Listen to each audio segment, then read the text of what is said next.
I've broken down these details in such a way that they'll leave you shocked, and trust me, you'll only understand the full theory if you stay with me until the very end.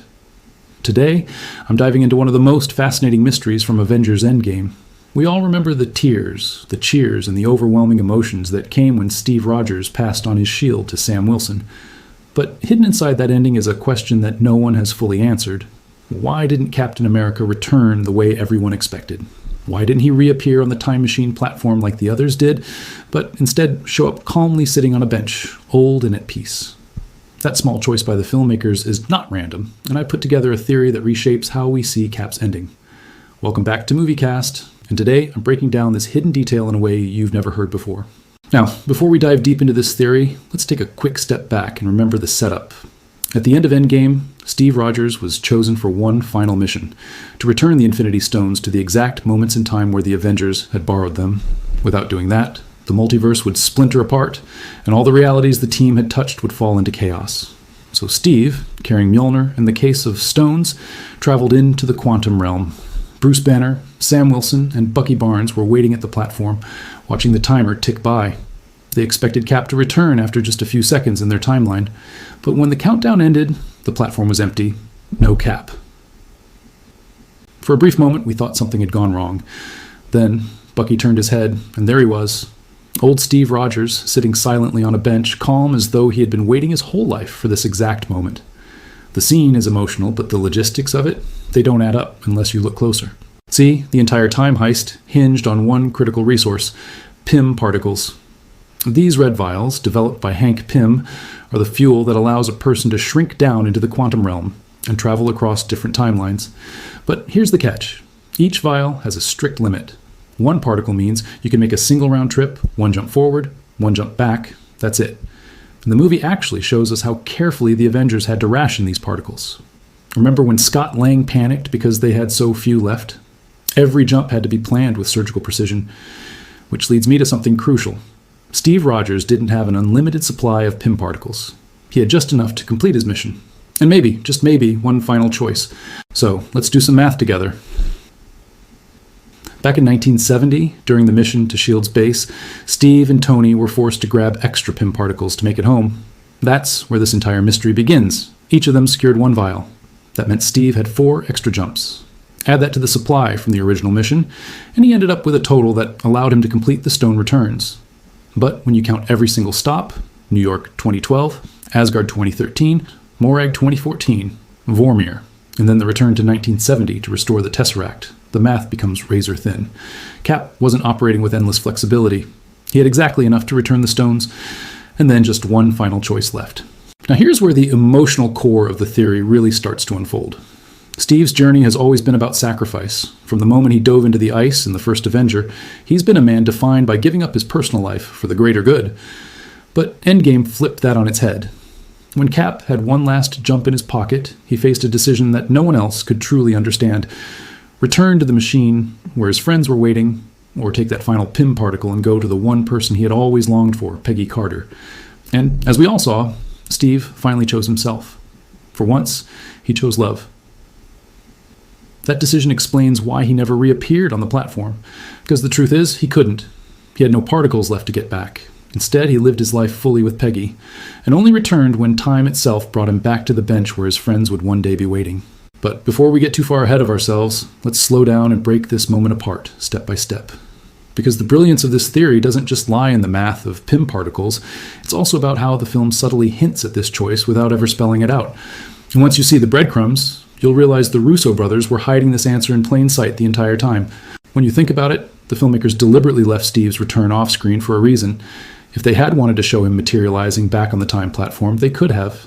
They showed Hulk, Thor, Tony, even Nebula reappearing without any issue earlier in the film. But Steve? His absence isn't just a stylistic choice, it's a narrative clue. Marvel wanted us to ask the question, where did he go? And the bench reveal isn't simply a dramatic surprise, it's a payoff to the entire structure of the time heist. I believe the directors knew fans would obsess over the logistics, which is why they framed the moment so carefully.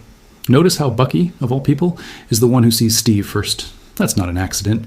Out of everyone there, Bucky is the only one who would truly understand the weight of Steve's choice. His best friend, who once gave up everything to protect others, finally allowed himself to live. And when Bucky nods at Sam to go speak to Steve, it's as if he's silently acknowledging, I already know what he did. That moment is quiet, almost understated, but it carries the weight of decades of friendship and sacrifice. Let's dive into the actual breakdown of Steve's jumps. Each return had to be precise, otherwise the timelines would fracture. First stop, 2012 New York. Steve had to return the Mind Stone and its scepter, and the Time Stone back to the Ancient One. Then, in 1970, he restored the Tesseract, the Space Stone, to the S.H.I.E.L.D. base. Next, 2013. Asgard, this one is especially tricky. He not only had to return the ether to Jane Foster, but also put Mjolnir back into Thor's timeline without causing a paradox. Then Morag, 2014, where he carefully replaced the Power Stone so Quill would later discover it. And finally Vormir, which is arguably the most complicated of all. Returning the Soul Stone isn't like dropping a package on someone's doorstep. It's tied to sacrifice, tied to death, tied to something cosmic that doesn't just reset with a snap of the fingers. Steve had to face Red Skull, his old nemesis, in one of the strangest and most symbolic reunions in the MCU. Each of these jumps consumed precious Pym particles. Each one brought him closer to running out. By the end, he was standing at a crossroads with just a single vial left. And that's where his humanity took over. Now, some might argue, couldn't Hank Pym in the past simply give him more particles? That's a fair question. But let's consider Steve's code of honor. His mission was about restoration, not alteration. He couldn't tamper beyond the scope of returning what was borrowed. Getting extra particles would mean changing events that weren't meant to be changed. Remember, the Ancient One made it clear. Every stone, every choice, had to go back exactly as it was, or else branches would form. Steve wasn't the kind of man to abuse that responsibility. So when he hit the end of his mission with just one particle remaining, he respected the rules. He didn't go asking for loopholes. He didn't take more than what was necessary. And in that strict code of duty, he found his moment of freedom because he could use that last jump not to fulfill someone else's expectations, but to finally fulfill his own dream. Peggy Carter had been the one missing piece of his life since the 1940s. With that final chance, Steve decided to go home. Not to the platform, but to her. The fascinating thing here is that the film never spells this out. There's no exposition dump, no scene of Steve explaining the math of his particles to Sam or Bucky. Instead, it trusts the audience to piece it together. And that's why I find this theory so powerful. Marvel gave us enough information to figure it out, but they left the conclusion hidden behind emotion. When Steve appears on that bench, aged but serene, the film wants us to feel the completion of his arc. But if you look closer, it also wants us to understand the science behind why he never stepped off that machine again. It's a mixture of heart and logic, emotion and detail. This is Marvel, at its most clever. They gave us the blueprint, but let us build the house ourselves. Another detail worth noting. Steve doesn't look surprised to be there. He's not confused by the setting or unsure about where to sit. He looks like a man who knew exactly when this reunion would happen. And that makes sense if you think about it. Having lived a full life with Peggy, he would have been able to track exactly where and when the quantum platform was set up. He didn't stumble onto that bench by accident. He planned to be there.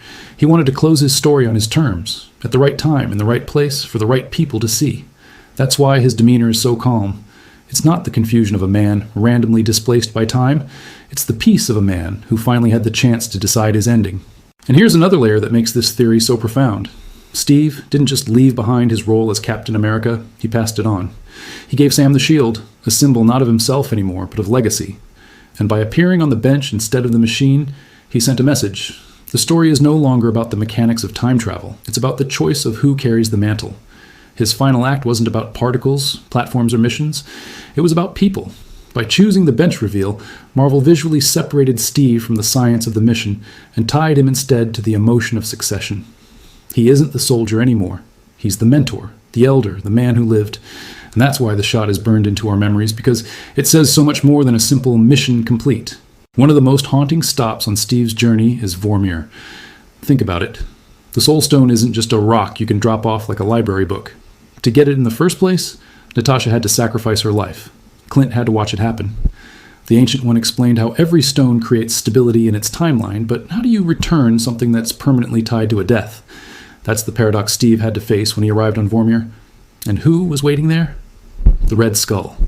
His greatest enemy, the ghost of his own past. I can't think of a more poetic encounter.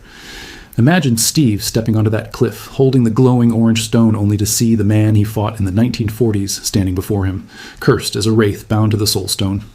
No words are exchanged in the movie, but if you close your eyes, you can almost hear the tension. Red Skull once sought the power of the stones for domination, and now here's Steve, bringing it back out of duty. The symmetry is staggering. It's not just a return, it's a reckoning.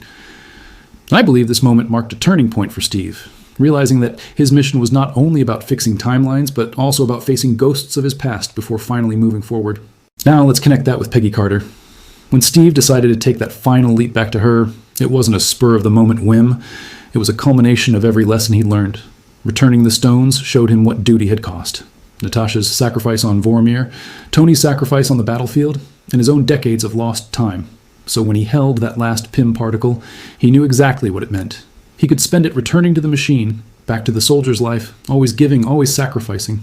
Or he could finally take something for himself. Peggy represented not just love, but the life he was denied, and that denial wasn't fair.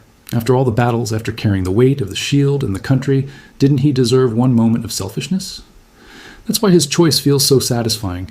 It's not betrayal of his duty, it's the fulfillment of his humanity. By living with Peggy, Steve finally balanced the scales between service and self. Here's where the multiverse comes in. Marvel's rules on timelines are tricky, but the ancient one gave us the key. If you remove a stone, the branch fractures. If you return it, balance is restored.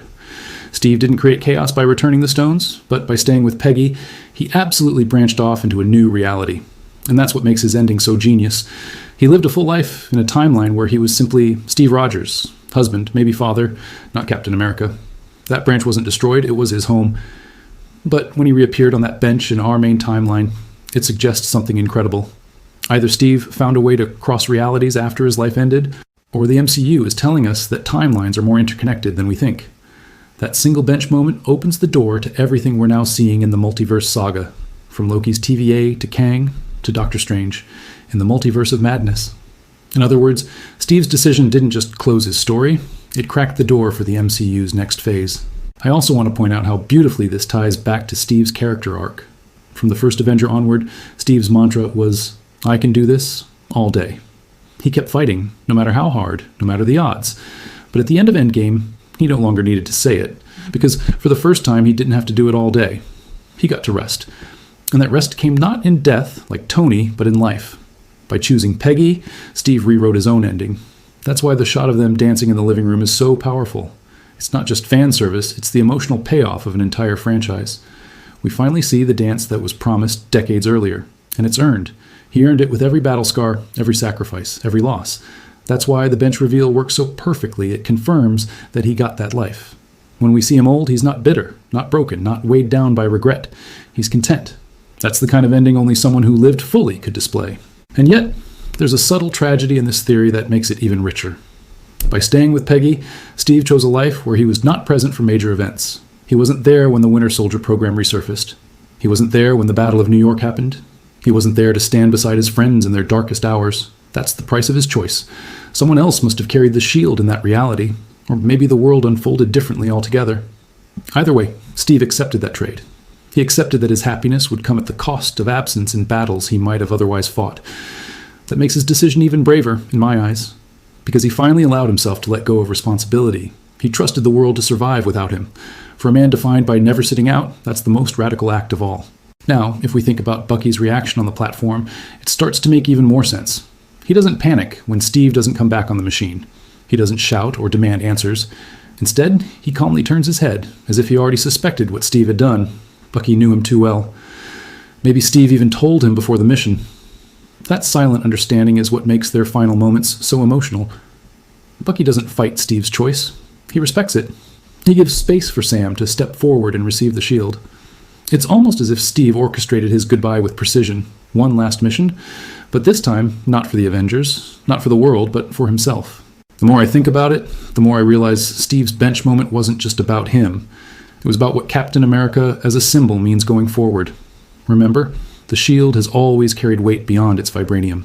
It's the embodiment of values, justice, courage, hope. But when Steve passes it to Sam, it signals something profound. The mantle of Captain America isn't about super soldier serum or being a perfect man. It's about embodying the spirit of the shield. By appearing on that bench, aged and ordinary, Steve stripped away the myth and reminded everyone that even the greatest heroes are human. He wasn't standing tall on the platform in a blaze of quantum energy. He was sitting quietly, like an old veteran reflecting on his battles. That image alone reframed Captain America from legend to legacy, and that legacy needed someone new to carry it forward. When Sam receives the shield, his hesitation says everything. He looks down at it, then back at Steve, almost unsure if he's worthy. That hesitation is exactly why Steve chose him. Sam is humble, thoughtful, and grounded. Unlike Steve, he wasn't a soldier transformed by science. He was a man who chose to help others because it was the right thing to do. That humility makes him the perfect successor. Steve knew that.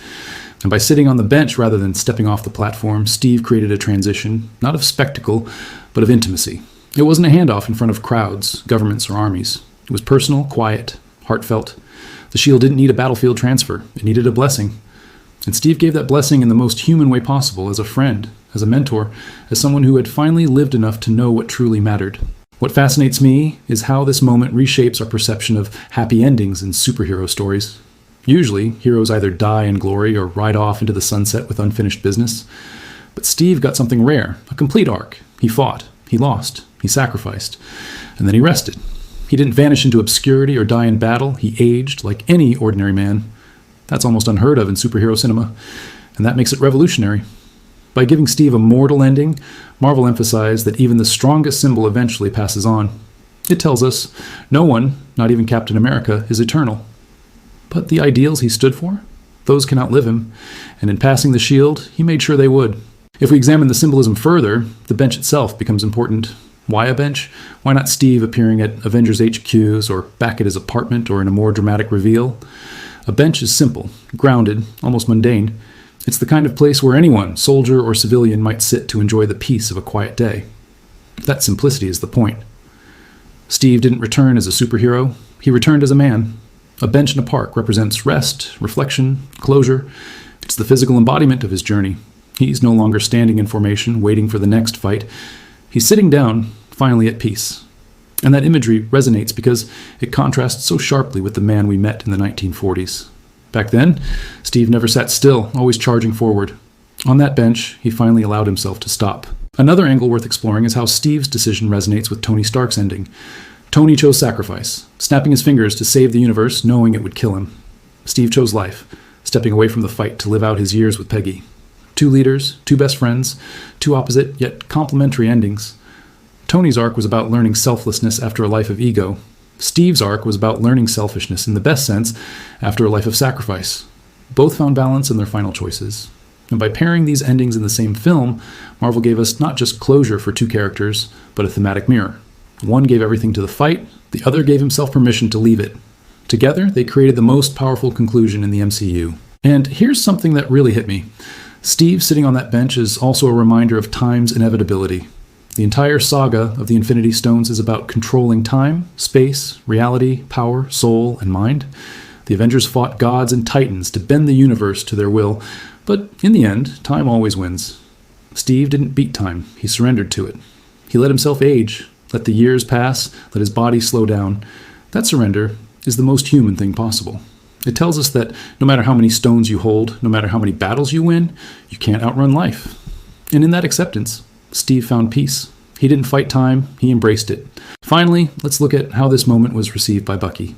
People often debate, why didn't Steve give the shield to Bucky instead? After all, Bucky was his oldest friend, someone who knew him better than anyone. But that's precisely why Steve didn't choose him. Bucky had carried too much pain, too much darkness, too many burdens from being the Winter Soldier. Handing him the shield would be asking him to shoulder yet another weight. Steve wanted freedom for Bucky, just as much as he wanted it for himself. By passing the shield to Sam, Steve gave Bucky a chance at peace, too. And notice how Bucky doesn't protest. He doesn't argue. He gives a small nod, almost as if to say, "It's right, I understand." That silent acceptance shows us that Steve's choice wasn't just about his own ending, it was about giving his friends the chance to live without him. That's the kind of wisdom only an old man could have. The more we connect the dots, the more it becomes clear that Steve's choice wasn't random or sloppy writing, it was intentional, rooted in both science and symbolism. On the surface, people say, he stayed in the past with Peggy, simple as that. But when you factor in the Pym particle math, the mission to Vormir, and his silent understanding with Bucky, you realize it's much deeper. Steve didn't reappear on the platform because he literally couldn't. His last vial had been used. The platform was no longer an option. And so, instead of scrambling for loopholes or breaking rules, Steve embraced the limitation. He chose to live. That's why the bench scene resonates so strongly. It's not just emotional payoff, it's logical conclusion. Steve Rogers, the man who always followed the rules of duty, used his final chance to create his own rule, to finally write his own ending. That duality, logic married to heart, is what makes this theory so satisfying. But let's take one last look at the subtle way Marvel layered this ending. Remember Scott Lang's panic earlier in the film when he realized they had just enough particles to make the mission work? That wasn't filler dialogue, it was foreshadowing. The movie told us outright that the team was on a razor's edge with resources. Steve wasn't excluded from that limitation, so when he took on the responsibility of returning every stone, we should have known that he'd be operating with just enough to scrape by. And once the math is laid out, it becomes obvious there would only be one jump left for Steve to decide his fate. The directors didn't underline it, but the breadcrumbs are all there. Marvel loves rewarding attentive viewers, and this is one of those moments where the reward is hidden in plain sight. Now think about what this means for Peggy. She spent years thinking Steve had died in the 1940s, only to have him suddenly appear at her doorstep decades earlier in his own timeline. Imagine the emotion of that moment. For Peggy, it wasn't just a reunion, it was a miracle. For Steve, it was closure on a wound that had been open for 70 years. Together, they built a life in a branch reality where Steve could finally put down the shield. And here's the beauty of it. When we see him old on the bench, it proves that their love wasn't fleeting or temporary. He lived an entire lifetime with her. That's why his face carries no regret. He got everything he had been denied before, and only then did he return to his friends one last time. And here's the part that blows my mind. Steve didn't need Pym particles to sit on that bench. He didn't need a machine, a portal, or a device. He only needed time. By living his life, by aging naturally, he allowed the years to carry him forward to the exact moment where the Avengers had completed their mission. He didn't travel to that bench. He arrived there the long way, through decades of living. That's why his presence feels so profound. It wasn't a jump, it was a journey. He waited for the moment when the team would expect him, and when it came, he was already there, sitting quietly, ready to pass the torch. The simplicity of it hides the brilliance. Steve found a way to outwit time, not by bending it, but by respecting it. Of course, this opens an even bigger door into Marvel's exploration of the multiverse. If Steve created a branch timeline by staying with Peggy, how did he manage to cross back into the main one? That question is left intentionally vague, and I think it's because Marvel wanted to spark debate. Some argue that TVA, introduced in Loki, eventually allowed him to slip into the sacred timeline at the right point. Others say Steve, with his knowledge of quantum mechanics from Hank and Tony, figured out a way to return without particles, maybe by using natural openings in the multiverse. But personally, I think the answer is simpler. He didn't cross at all. He simply lived in that branch. And when he grew old, he came to the bench in his reality, a reality that was always meant to converge at that point. Marvel isn't always about hard science. Sometimes it's about myth. And Steve's myth is that he found his way home, no matter how impossible it seemed. This is why Bucky's reaction is so important. Bucky doesn't panic when Steve doesn't return on the platform. He doesn't assume something went wrong. He just looks to the side, as if he knew where to find him. Maybe Steve told him before the mission, "I won't be coming back the way you expect." Maybe Bucky, knowing Steve's heart, could see the choice before it was made.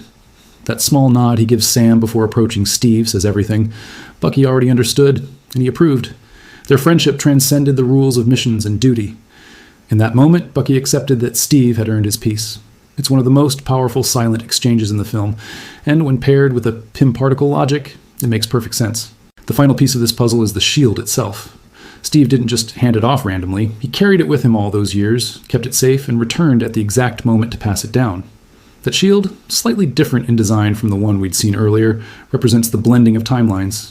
It's not quite the same weapon, it's something new, and that too is deliberate. Steve wasn't just giving Sam his shield, he was giving him a shield, a version crafted in the reality where Steve lived his life. By doing so, he made the transfer even more symbolic. Captain America's legacy wasn't about one exact artifact, it was about the meaning it carried. Sam received not just vibranium, but a story, a burden, and a hope. And that's why Steve didn't need to come off the machine. If he had, it would have felt like another mission briefing. But sitting on that bench, aged and human, the shield handoff felt like a blessing.